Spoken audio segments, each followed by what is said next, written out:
श्री स्वामी समर्थ. स्वामी महाराज तुमच्या सर्व चांगल्या इच्छा पूर्ण करो ही स्वामींच्या चरणी प्रार्थना करते आणि आजच्या या नवीन व्हिडिओला सुरुवात करते. आपल्या हिंदू धर्मात 3.5 मुहूर्तांना अत्यंत महत्त्व आहे आणि त्यापैकीच एक म्हणजे अक्षय तृतीया. यंदा 19 एप्रिल 2026 रोजी आपण अक्षय तृतीया साजरी करणार आहोत. या दिवशी केलेले दान, जप आणि खरेदी कधीही संपत नाही, ती अक्षय राहते असे मानले जाते. आजच्या व्हिडिओमध्ये आपण पाहणार आहोत अक्षय तृतीयेचा शुभ मुहूर्त काय, या दिवशी काय करावे, काय टाळावे, कोणत्या चुका टाळाव्यात, पूजेचा शुभ मुहूर्त, पूजाविधी, पितृपूजन आणि अक्षय तृतीयेचा अक्षय कलश कसा भरायचा आणि संपूर्ण अक्षय तृतीयेची माहिती या आजच्या व्हिडिओमध्ये मी तुमच्यासोबत शेअर करणार आहे. त्यामुळे तुम्ही हा व्हिडिओ स्किप न करता शेवटपर्यंत नक्की पहा. जर या चॅनलवरती तुम्ही नवीन असाल तर चॅनलला सबस्क्राईब करा आणि असेच माहितीपूर्ण नवनवीन व्हिडिओ पाहण्यासाठी बेल आयकॉनलाही प्रेस करा, म्हणजे जेव्हा कधी मी नवीन व्हिडिओ अपलोड करेल त्याचं नोटिफिकेशन सर्वात अगोदर तुम्हाला भेटेल आणि तुम्ही एक पण व्हिडिओ मिस करणार नाही. त्याचबरोबर कमेंटमध्ये जय माता लक्ष्मी लिहायला अजिबात विसरू नका, जेणेकरून माता लक्ष्मीची तुमच्या कुटुंबावर, मुलांवर अगदी भरभरून अशी कृपा होईल. यंदा वैशाख शुद्ध तृतीया ही रविवार 19 एप्रिल 2026 रोजी आहे. 19 एप्रिल सकाळी 10:49 तृतीया तिथीचा प्रारंभ होत आहे. तृतीया तिथीची समाप्ती ही 20 एप्रिल सकाळी 7:27 होणार आहे. पूजा आणि सोने खरेदीचा सर्वोत्तम मुहूर्त हा सकाळी 10:49 पासून ते दुपारी 12:21 पर्यंत असेल. हा काळ सर्वात शुभ मानला जातो. अक्षय तृतीयेचं जर महत्त्व पाहायला गेलं तर अक्षय म्हणजे ज्याचा कधीही क्षय होत नाही किंवा जे कधीही संपत नाही. पौराणिक कथेनुसार याच दिवशी भगवान परशुरामांचा जन्म झाला होता. या दिवशी त्रेतायुगाची सुरुवात झाली असे मानले जाते. असे म्हणतात की महाभारताचे लेखनही याच दिवशी सुरू झाले होते. या दिवशी गंगा नदी स्वर्गातून पृथ्वीवर अवतरली होती. अशा अनेक ज्या काही घटना आहेत तर त्या या अक्षय तृतीयेच्या दिवशी तयार झालेल्या होत्या. तर या दिवशी आपल्याला काय करायचं असतं ते आपण सर्वात अगोदर बघूया. समृद्धी मिळवण्यासाठी या दिवशी काही गोष्टी आवर्जून कराव्या. त्यामध्ये या दिवशी पाणी, थंड पेय, छत्री, पंखा किंवा धान्य दान करणे अत्यंत पुण्यकारक मानले जाते. उन्हाळ्याचे दिवस असल्याने गरजूंना पाणी पाजणे हे मोठे पुण्य असते. या दिवशी सोने खरेदी करणे शुभ मानले जाते. पण जर सोने घेणे शक्य नसेल तर चांदीची वस्तू, नवीन भांडे किंवा अगदी थोड्या प्रमाणात धने खरेदी करणेही शुभ असते. सकाळी लवकर उठून स्नान करून लक्ष्मी आणि विष्णूची पूजा करा. त्यांना पिवळी फुले आणि नैवेद्य अर्पण करा. या दिवशी गृहप्रवेश, नवीन व्यवसाय किंवा कोणत्याही शुभ कार्याची सुरुवात करण्यासाठी हा दिवस सर्वोत्तम आहे. या दिवशी काही गोष्टी करणे शास्त्राने निषिद्ध मानलेले आहेत. त्यामध्ये या दिवशी लोखंडाच्या वस्तू किंवा धारदार वस्तू, कात्री, चाकू खरेदी करणे टाळावे. घरात भांडणे किंवा कोणाचाही अपमान करू नका. या दिवशी प्रसन्न राहणे महत्त्वाचे आहे. हा पवित्र दिवस असल्याने सात्विक आहार घ्यावा आणि व्यसनांपासून दूर राहावे.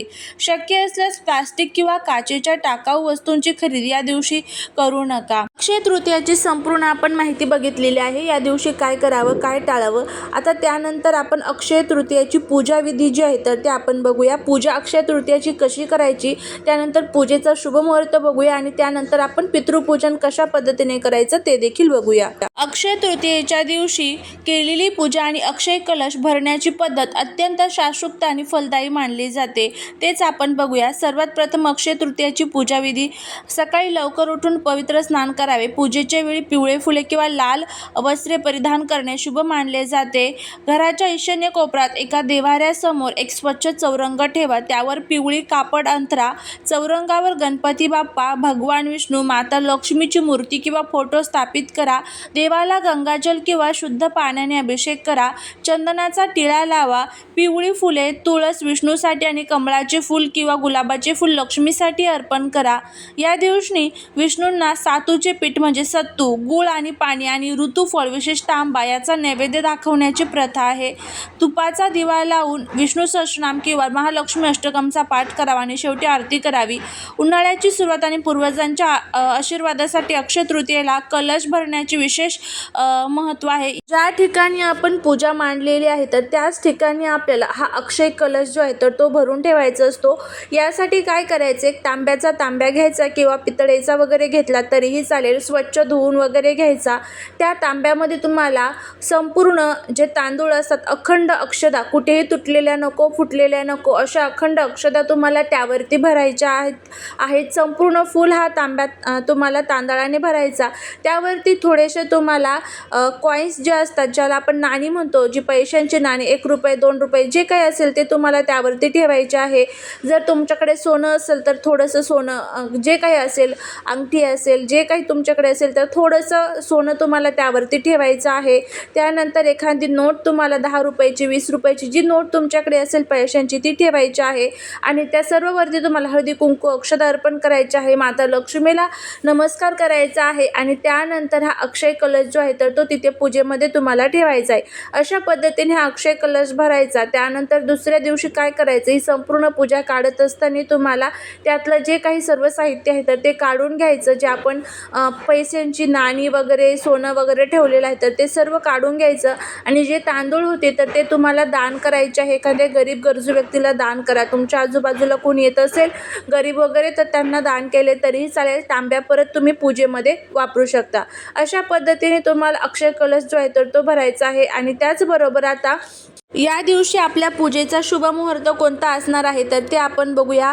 तर बघा, अक्षय तृतीयेचा पूजेचा सर्वोत्तम शुभ मुहूर्त हा सकाळी 10:49 ते दुपारी 12:21 आहे. हा वेळ पूजा आणि संकल्प करण्यासाठी अत्यंत शुभ आहे. एक जण या दिवशी सोने खरेदी करतात, पण जर तुमची परिस्थिती नसेल तर काळजी करू नका. शास्त्रानुसार सोन्यापेक्षाही प्रिय असलेली एक 5 रुपयाची वस्तू तुमच्या आयुष्यात भरभराट आणू शकते. ती वस्तू म्हणजे धने. धन्यांना लक्ष्मीचे प्रतीक मानले जाते. अक्षय तृतीयेला धने खरेदी करणे सोन्याच्या खरेदी इतकेच पुण्यकारक मानले जाते. तर काय करायचं आहे, तुम्हाला 5 रुपयाचे अख्खे खणे किंवा एक छोटी वाटी धने तुम्हाला खरेदी करून आणायचे आहे. एक लाल रंगाचा सुती कापडाचा तुकडा घ्यायचा आहे. गंगाजल किंवा शुद्ध पाणी घ्यायचं आहे. हळदी कुंकू आणि दिवा घ्यायचा आहे. अक्षय तृतीयेच्या दिवशी सकाळी किंवा शुभ मुहूर्तावर बाजारातून 5 रुपयाचे अख्खे धने विकत आणा. संध्याकाळी लक्ष्मी मातेच्या फोटोसमोर किंवा मूर्तीसमोर बसा. एका ताटात धने ठेवा. धन्यावर थोडे गंगाजल शिंपडा आणि त्यांना हळदी कुंकू अर्पण करा. हात जोडून लक्ष्मी मातेची प्रार्थना करा. हे लक्ष्मी माता, माझ्या घरातील दारिद्र्य दूर कर आणि अक्षय सुख समृद्धी येऊ दे. पूजेनंतर थोडे धने लाल कापडात बांधून त्याची एक लहान पोटली तयार करा. तयार केलेली लाल पोटली तुमच्या घराच्या तिजोरीत किंवा जिथे तुम्ही पैसे ठेवतात तिथे ठेवा.